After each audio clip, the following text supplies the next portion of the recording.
अखिलेश यादव कोलकाता में ममता बनर्जी के साथ बैठकर यूपी जीतने की तैयारी में जुटे थे, लेकिन यूपी में योगी आदित्यनाथ ने अखिलेश यादव के मंसूबों पर पानी फेर दिया।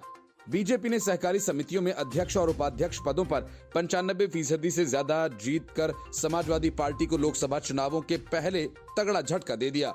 इसके पहले निदेशक पदों पर भी भाजपा ने 85% से ज्यादा सीटें जीती थीं। वहीं आगरा, मथुरा, इटावा, मैनपुरी, एटा और कासगंज के कई जिलों में सपा और निर्दलियों ने भी अध्यक्ष और उपाध्यक्ष पदों पर जीत हासिल की। प्रदेश की 7147 सहकारी समितियों में से करीब 7000 समितियों के अध्यक्ष और उपाध्यक्ष पद के लिए मतदान हुआ। समाजवादी पार्टी नेता शिवपाल यादव ने यह दावा किया था कि सहकारी समितियों के चुनाव में समाजवादी पार्टी जोरदार प्रदर्शन करेगी। हालांकि पार्टी को जोरदार झटका लगा है। लोकसभा चुनाव की तैयारी में जुटी पार्टी के लिए ये करारा झटका माना जा रहा है। प्रदेश के विभिन्न जिलों से आए चुनाव परिणाम में देर शाम तक करीब 6500 सहकारी समितियों के अध्यक्ष और उपाध्यक्ष पदों पर भाजपा ने जीत दर्ज कर ली थी। इनमें बदायूं में 132 समितियों में 132 पदों पर भाजपा का कब्जा हो गया। शाहजहांपुर में 115 में से 111 सीटों पर भाजपा ने अध्यक्ष और उपाध्यक्ष पदों पर जीत का दावा किया। तो वहीं दूसरी ओर जालौन में प्रत्याशी की लिस्ट न घोषित होने पर जमकर हंगामा हुआ। अध्यक्ष पद के प्रत्याशी अमित दुबे ने भाजपा पर प्रशासन की मदद से प्रमाण पत्र लूटने का आरोप लगाया।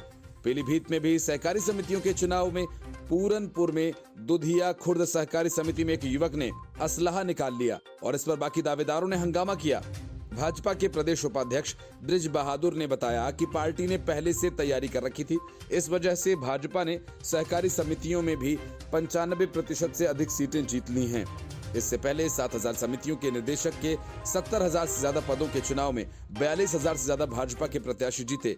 उन्होंने बताया कि एक प्राथमिक समिति में 10 निदेशकों का चुनाव होता है। इनमें से 42,000 प्रत्याशियों के जीतने की जानकारी मिली है। Report news of India. विपक्ष की एकजुटता की अब तक की गई तमाम कोशिशें बेकार साबित हुई। ममता बनर्जी सहित कई नेताओं को राहुल गांधी का नेतृत्व मंजूर नहीं है और कांग्रेस सिर्फ इसी तर्क के आधार पर राहुल गांधी के नाम को आगे बढ़ा रही है कि कांग्रेस के बिना विपक्ष का कोई मोर्चा हो ही नहीं सकता। कांग्रेस और दूसरे विपक्षी दलों के बीच जारी इस खींचतान के बीच बीजेपी सांसद हरनाथ सिंह यादव ने कहा कि राहुल गांधी के नेतृत्व को कोई स्वीकार नहीं करेगा क्योंकि वह देश विरोधी गतिविधियों में शामिल रहते हैं। राज्यसभा सांसद हरनाथ सिंह यादव ने कहा कि राहुल गांधी देश के दुश्मनों की भाषा बोलते हैं और उनका साथ देते हैं। उन्होंने कहा कि राहुल गांधी की तो संसद सदस्यता भी रद्द कर देनी चाहिए। ब्रिटेन की कैम्ब्रिज यूनिवर्सिटी में दिए गए बयानों को लेकर बीजेपी लगातार सांसद राहुल गांधी पर हमलावर है। बीते कुछ दिनों से रोजाना बीजेपी के बड़े नेता उनके खिलाफ प्रेस कॉन्फ्रेंस कर रहे हैं। इससे पहले राहुल गांधी ने भारत की G20 अध्यक्षता पर विदेश मंत्रालय की एक बैठक के दौरान राहुल गांधी के लंदन में दिए अपने बयानों पर सफाई देने की कोशिश की। उन्होंने कहा कि उनका बयान एक व्यक्ति को लेकर था, सरकार या देश को लेकर नहीं था। हालांकि इस बैठक में अपने बयान पर सफाई देने को लेकर बीजेपी सांसदों ने उन पर सवाल खड़े किए। टीएमसी सुप्रीमो और पश्चिम बंगाल की सीएम ममता बनर्जी ने कांग्रेस पर हमला करते हुए बीजेपी पर आरोप लगाया। ममता बनर्जी ने कहा कि कांग्रेस नेता राहुल गांधी की ओर से यूके में दिए गए बयानों का मुद्दा बनाकर बीजेपी संसद की कार्यवाही को बाधित कर रही है और उन्हें हीरो बनाने की कोशिश कर रही है ताकि ज्वलंत मुद्दों से ध्यान हटाया जा सके। उन्होंने कहा कि राहुल गांधी विपक्ष के लीडर बने रहे तो नरेंद्र मोदी को सत्ता आसानी से मिल जाएगी। टीएमसी सांसद अबू ताहिर ने कहा कि बीजेपी राहुल गांधी को विपक्षी खेमे का हीरो बनाना चाहती है। उन्होंने कहा कि बीजेपी अपने हितों की पूर्ति के लिए ऐसा कर रही है ताकि अन्य विपक्षी दल आम लोगों से जुड़े मुद्दों को नहीं उठा सकें। Report news of India. ED के दावों से इतना तो साफ है कि मनीष सिसोदिया को इस बात का अंदाजा पहले दिन से ही था कि आज नहीं तो कल शराब घोटाले का भांडा फूटेगा ही। इसलिए पहले दिन से ही सिसोदिया ने सबूतों को नष्ट करना शुरू कर दिया था। 1 साल के दौरान 14 फोन्स बदलना, इतना ही नहीं दूसरों के नाम पर लिए गए फोन्स का इस्तेमाल करना, सिसोदिया ने ये सब किया जिससे वे खुद को बचाए रख सके। इसलिए जब ईडी उनसे ये पूछ रही है कि 14 फोन्स बदलने की नौबत क्यों आई, तो सिसोदिया का जवाब था कि फोन खराब हो गए। 1 साल में 14 फोन खराब हो जाने का तर्क किसी के गले नहीं उतरने वाला। ईडी ने जब सिसोदिया से पूछा कि खराब हो गए फोन्स का उन्होंने क्या किया, तो सवाल का जवाब सिसोदिया ने दिया ही नहीं। सिसोदिया द्वारा इस्तेमाल किए गए फोन्स में से एक फोन सीबीआई ने बरामद किया है। इतना ही नहीं, सिसोदिया ने बड़े पैमाने पर डिजिटल साक्ष्यों को नष्ट कर डाला। ईडी का कहना है कि दिल्ली की नई आबकारी नीति 2021-22 में थोक विक्रेताओं के लिए 12% के लाभ मार्जिन तय करने समेत कई अन्य सिफारिशों को जीओएम की बैठकों में तय नहीं किया गया। ईडी का यह भी कहना है कि सिसोदिया अपराध की आय को हासिल करने से जुड़ी गतिविधि में शामिल थे। वे मनी लॉन्ड्रिंग अपराध के दोषी हैं। ईडी सिसोदिया के खिलाफ शराब घोटाला मामले में मनी लॉन्ड्रिंग के आरोपों की जांच कर रही है। मनीष सिसोदिया ने अन्य लोगों के नाम से खरीदे गए फोन्स का भी इस्तेमाल किया ताकि उन्हें बहाना मिल जाए। फोन दूसरों के हैं। ये 11 मोबाइल फोन या IMEL केंद्रीय जांच एजेंसी की तलाशी में बरामद नहीं किए गए। बड़े पैमाने पर डिजिटल सबूतों को जानबूझकर नष्ट किया गया ताकि मनी लॉन्ड्रिंग के अपराध में संलिप्तता उजागर न हो। ईडी का कहना है कि थोक विक्रेताओं के लिए 12% लाभ मार्जिन का निर्धारण एक दक्षिणी समूह की मिलीभगत से किया गया था। आबकारी विभाग के विभिन्न अधिकारियों के बयानों एवं अन्य भौतिक साक्ष्य बताते हैं कि मंत्रियों के समूह की बैठकें केवल दिखावा थी।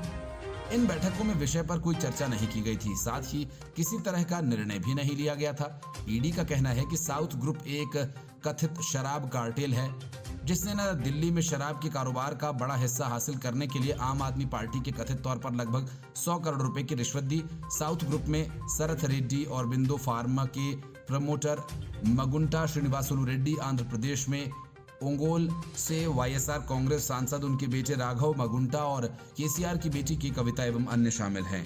ईडी का दावा है कि आबकारी विभाग के अधिकारियों से जब पूछताछ की गई तो उन्होंने बताया कि नई आबकारी नीति को लेकर किए गए फैसले या GOM रिपोर्ट के मसौदे को तैयार करने में आबकारी विभाग ने भाग नहीं लिया।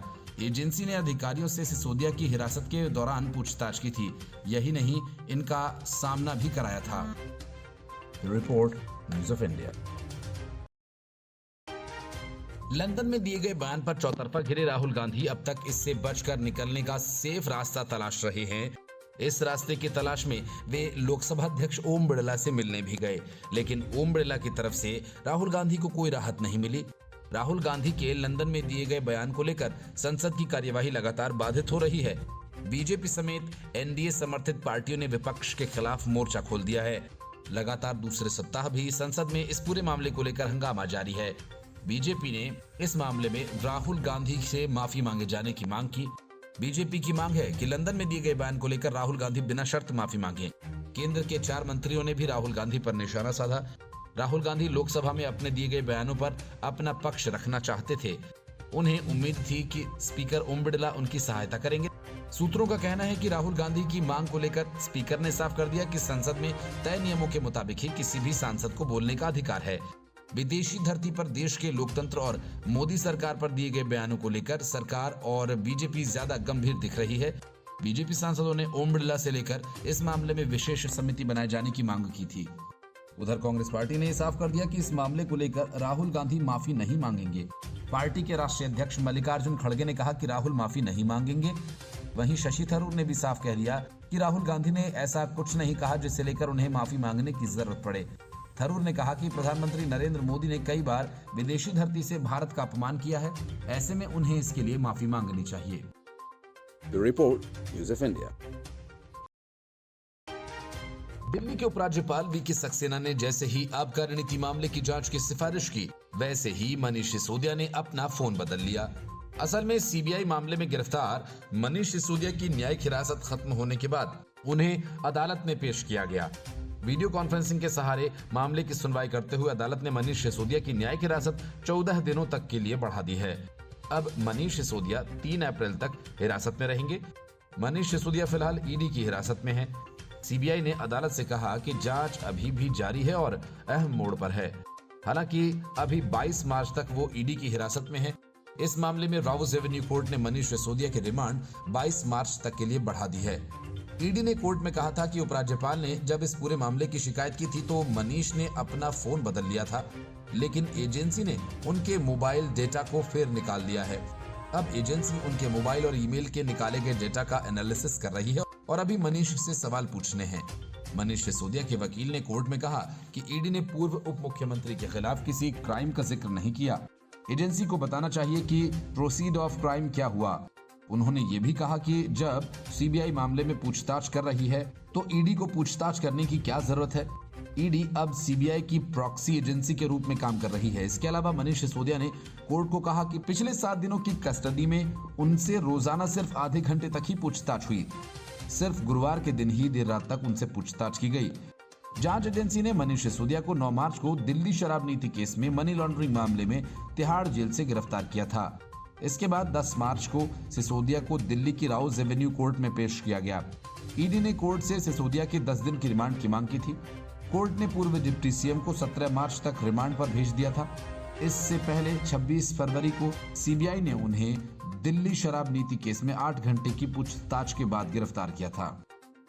Bureau report, news of India.